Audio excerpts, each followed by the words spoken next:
सदर FPCCI आतिफ इकराम Sheikh, SM Tanveer समेत दीगर ताजर रहनुमाओं का बिजली की कीमतों में कमी का खैर मकदम।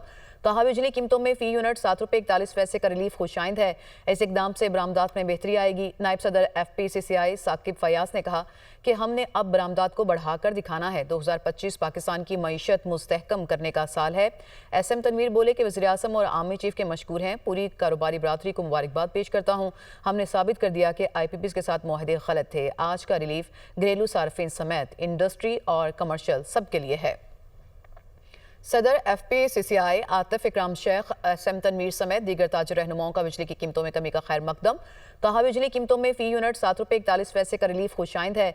इस इकदाम से बरामदात में बेहतरी आएगी। नायब सदर FPCCI साकिब फयाज ने कहा कि हमने अब बरामदात को बढ़ाकर दिखाना है। 2025 पाकिस्तान की मईशत मुस्तहकम करने का साल है।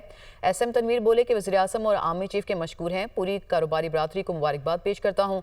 हमने साबित कर दिया कि IPPs के साथ मुआहदे गलत थे। आज का रिलीफ घरेलू सार्फिन समेत इंडस्ट्री और कमर्शियल सब के लिए है।